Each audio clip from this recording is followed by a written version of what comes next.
23. Thunderous bolts of lightning exploded from the walls, zapping the spot where Wick had just vacated. Electricity surged in ragged arcs, cracking into the stone floor and tearing apart the bodies of the two arachnid automatons. The group threw arms in front of their eyes, desperate to shield their vision from the blinding light. The light dimmed, and thunder rumbled into the distance. Through a blue haze, Gryph saw Eret's unblinking stare as he looked down on the smoking scar the electricity had burned into the floor. Charred bits of bronze were scattered around the chamber, spidery legs twitching as the last of the artificial life left the automaton's remains. Eret looked at Wick. You will help Eret make more friends? Yes, Wick said, through the last trembles of adrenaline and fear. As many as you'd like. Eret gave Wick an unnerving smile again as Tifila walked up to the giant man and wrapped her arms around his waist. Thank you, she said. Eret looked down at her, his expression one of pain. I cannot cry, he said. The pain in his tone dug into Gryph's chest, and the small gnome woman hugged him even fiercer. Wick stood staring transfixed at the spot, and he swallowed hard. I think I peed myself a little, he said. Gryph walked up and put a hand on Eret's arm. Is there a way to turn off the traps? Yes, Eret said. Then we should definitely do that, Wick said. Where is it? Eret pointed down the passageway. Wick's eyes went wide. You're saying to turn off the traps, we have to go through the traps. Great. They would be useless traps if you could so easily turn them off, Mirthendir said. Look at you being all wise and logical, Wick said, earning a fierce glance from the elf lord. Sorry, I'm not good at almost dying horrible deaths. Tifila walked up to him and took him into her arms. It's time to stop talking now, sweetie. Wick nodded and took her head to his chest, her frock of wild hair giving Wick a temporary violet beard. Can you lead us through the traps? You said you could feel them through the ether, Gryph asked. There is a way, but it is very complicated. If you cannot feel them, then I cannot promise it will be safe. I vote hell no to the Tunnel of Certain Death, Wick said, if we're voting. Is there another way into the city? Gryph asked. Yes, a hidden way. Would you like me to show? Wick's eyes went wide in anger, but Gryph held out a calming hand. Yes, please. Okay. This way. Follow me. The odd giant turned and walked back the way they'd come. Wick's mouth hung open, and his gaze flashed from Eret to Gryph to Tifila. Finally, he shut his mouth and followed Eret, muttering under his breath. Several minutes later, they were walking through an ancient tunnel network. Mirthendir cast his light spell, allowing those without night vision to see. This is a sewer, isn't it? Wick grumbled as he stepped over a slow trickle of brackish-looking water. Several rats ran from them as they walked, skittering into small holes in the ancient walls. Yes, very quiet. Eret sometimes comes here to think. Follow, please.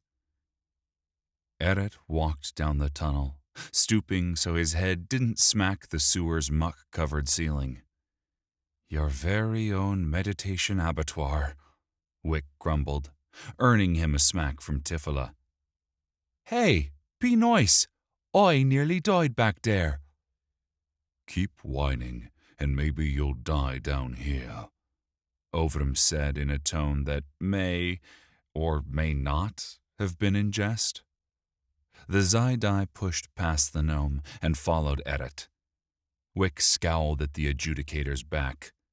"You'll feel awful if I die." Everyone followed, leaving Wick to grumble to himself. Zeg jumped onto his shoulder, smacking the gnome in the back of the head, and leapt after the group. "With friends like these," Wick muttered, and then ran off after the others.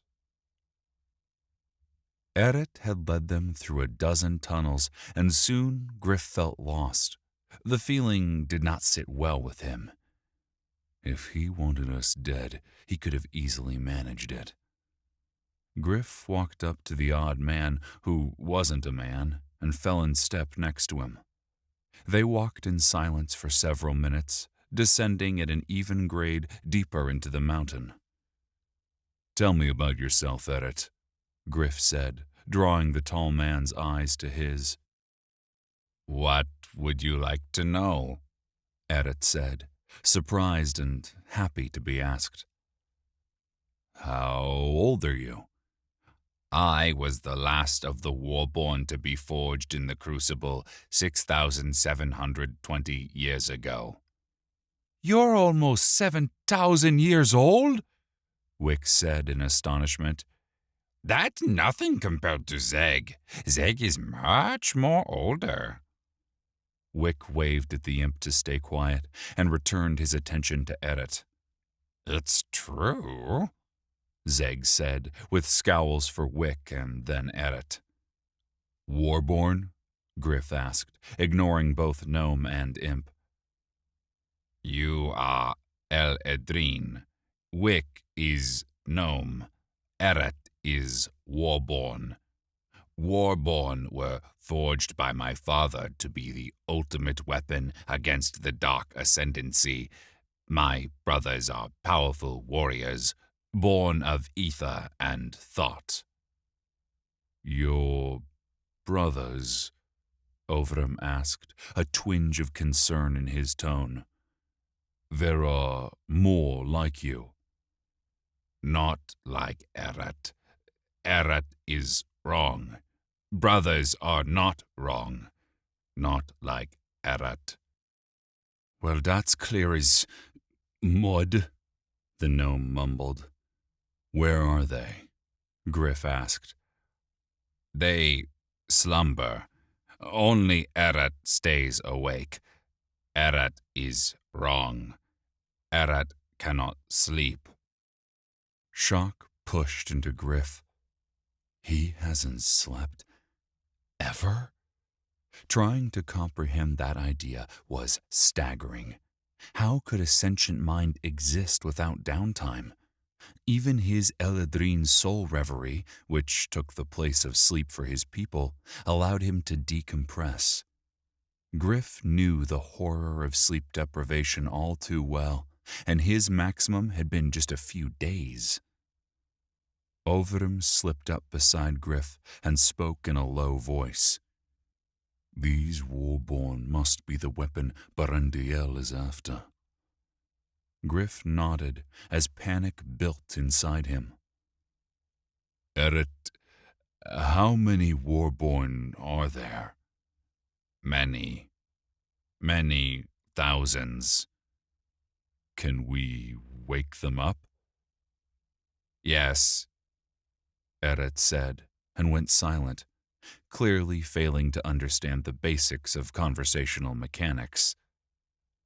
"And how would one go about doing that?" Gryph asked, his patience nearing the critical phase. "He who wears the iron crown can awaken and command the Warborn." "Where is this crown?" Mirthandir asked.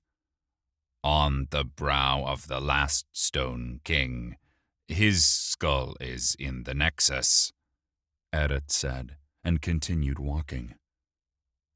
The last stone king. If Gryph could trust both his memories while in his soul reverie and Cylindriel's visions, he was the last stone king, or had been in a past life. His skull? Nexus?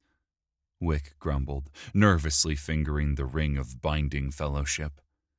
We're all gonna die. Funny watch dumb bluehead die.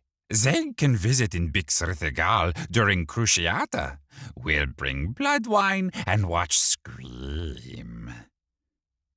Wick scowled at the imp, and Tifila wrapped an arm around his shoulder. Nobody is dying on my watch, especially not you, Dinkwick Flintspanner. Wick leaned his forehead against hers and mumbled, I don't want to go to Berthy, whatever. You're coming with me to the Twilight Realm, or the Lords of the Abyss will answer to me, Tifila said. Zeg like pretty lady. Zeg put in good word for ugly dumbhead if pretty lady says. Thank you, Zeg, Tifila said. Wick, thanks Zeg. Wick glared at Tifila, whose mouth turned into an involuntary smirk. What can it hurt? Wick sighed. Fine. Thank you, Zeg. Ovrim looked from the gnomes to the imp, and finally to the giant warborn. I've been party to more idiotic conversations since I've met you lot than in my previous 312 years, Ovrim grumbled. You're 312? Wick asked. What of it? Ovrim said, a confused expression painting his face. Nothin', Wick said. Don't look a day over 311. Gryph smiled at his friend's banter, contentment filling him. He might be in another deadly underground hellhole, but at least he had good, if weird, company. His improved mood lasted mere moments before the warborn spoke up and life turned hellish again. We are here. Gryph followed Eret around a corner, and a wave of searing heat pummeled him. His breath grew ragged, and sweat dripped from every pore. Ahead, the tunnel ended in a raging inferno of flame. Hot, tortured air rolled over Gryph and stole his breath away. You expect us to go through that? Wick yelled. The fires of Dar Thorim have awakened, Eret said.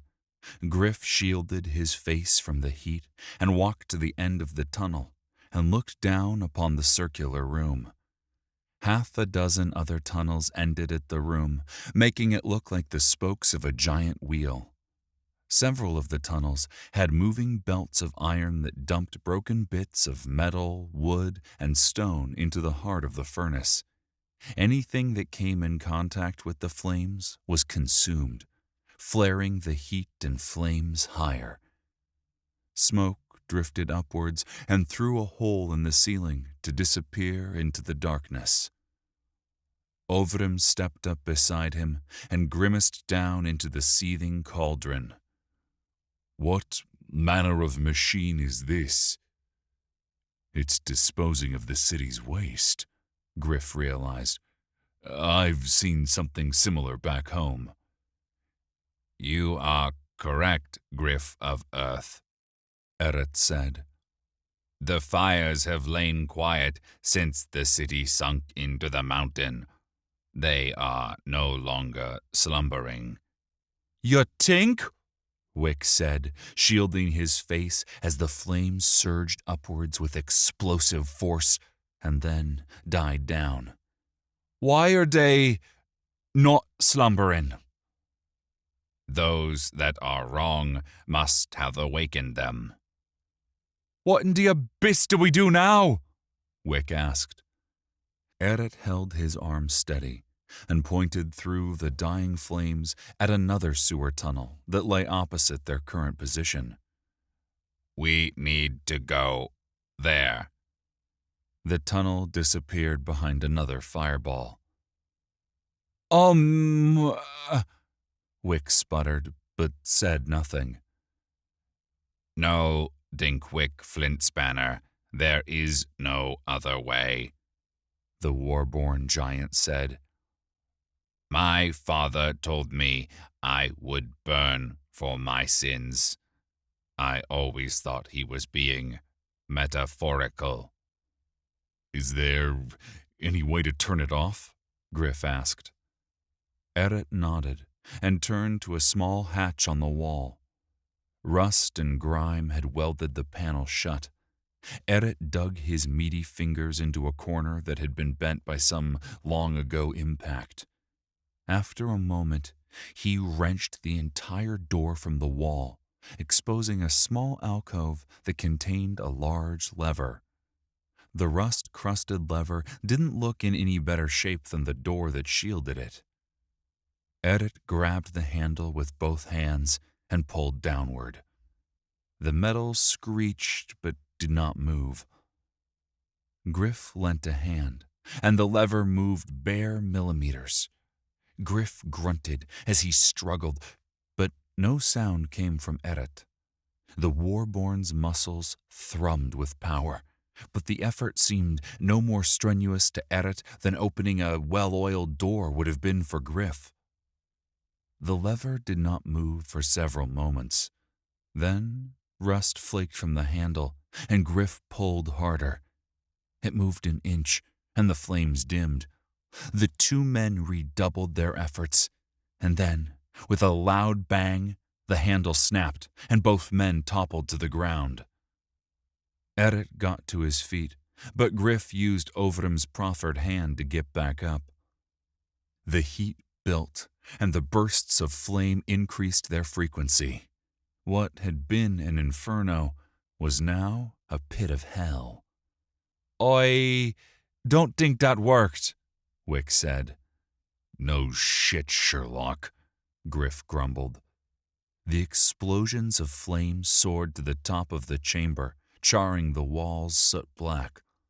The superheated air sucked the breath from Gryph's lungs as he stumbled back down the passageway. The sweat that had dripped down his face and back instantly evaporated in the heat.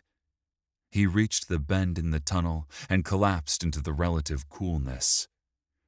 So, we may need a new plan, Wick said, struggling to breathe. Is there another way to turn off the flames? Mirthendir said, his face sallow and his breath coming in ragged gasps. The heat did not agree with the elf lord, who looked like a strip of calamari roasted on an asphalt road during the height of summer. Tifla handed him a flask of water, and the Prince Regent nodded his thanks as he drank deep gulps. Yes, each tunnel has its own shut-off switch in case of emergencies. The Warborn pointed towards the opposite tunnel. So, what you're saying is, if we want to turn off the flames, we have to go through the flames, Wick said, wiping a sleeve against his sopping brow. Yes. He looked at Eret. How are you not sweating? Warborn are resistant to fire, Eret said. Resistant? Can you know? Wick asked, using his 2 fingers to mock walk across his palm, and then made a childishly dramatic explosion noise. I do not know, but I can try. Eret closed, then opened his eyes, as if steeling himself for a difficult task. He breathed deeply and repeated Wick's mime of fingers walking across his palm and an explosion. It was clumsier, but the big grin on Eret's face suggested his performance thrilled him. How was that? He asked proudly. Wick opened his mouth, looked at Gryph, closed his mouth, and then looked back at Edit. Yeah, that was pretty good. So you're not fireproof? Gryph asked the quirky warborn. Oh, no. I would last longer than the rest of you, but I would still die in mere moments. So, what you're saying is we need someone immune to fire, Tifla said. One might say someone who loves fire, to sneak through that inferno, get to the other side, and turn the switch off. She was lightly scratching Zeg's head. I wonder where we can find someone like that. All eyes turned to Zeg. It took a moment for the imp to realize everyone was looking at him. What big clump ugly stare at Zeg for, The imp said in a smug tone. Clump uglies? Wick said, astounded. Gryph gave him an irritated look that said, Focus, dude. Can you get through the fire and turn off the switch, Zeg? Gryph asked. Course Zeg can do. Zeg no want to. Zeg like fire. Only stupid flesh bags no like fire. Why doesn't he just port to the other side? Zeg needs see before Zeg go, the imp said, as if everyone in the world should understand how porting through the Thonic realm worked. So, into the fire you go, Wick said. Zeg, sweetie, do it for me. Please, Tifla said, rubbing the underside of the imp's chin tenderly. The imp cooed in delight, its tail curling tighter around Tifla's upper arm. Please? Zeg grumbled and put a hand to his chin, mocking a man deep in thought. Zeg do on one condition. What's that? Wick said, suspicion and dread painting his face. Zeg get slap stinky jerks one time each, except pretty lady. Zeg like pretty lady. I'm not so sure I like, Wick began. Done, Gryph said, and Zeg bounced from Tifla's shoulder onto Gryph's, where he smacked him across the face with surprising strength. Zeg then bounced from one member of the party to another, slapping each one. Each man grimaced as the imp's slap left a hand-shaped welt on their face. Edit laughed when Zeg smacked him. Zeg laughed back and perched on Edit's shoulder, eyeballing Wick with an evil glare. Just get it over with, Wick said, squinting in frightened anticipation. Zeg jumped from Edit's shoulder and landed on Wick's head. Wick flinched as Zeg brought its hand down, closing his eyes in anticipation. Nothing happened. Wick eased his eyes open to see Zeg looking down on him, upside down. What are you waiting for? The imp put a hand to his chin in a caricature of a man considering many options. Zeg think, keep slap for laters. The imp then jumped down and ran around the corner. The group followed and saw the imp rush into the flames with a devilish chortle and then disappear. What? Hey, no, I didn't. Oh, bastard, Wick grumbled. He's dead, Wick said a few minutes later, when the flames remained and Zeg had not returned. Tifla gave him a glare that said she knew his tone was more joyous than it should have been. What do you want from me? I tried to send him back more than once. He won't listen." "Some warlock you are," Ovrim said, straight-faced.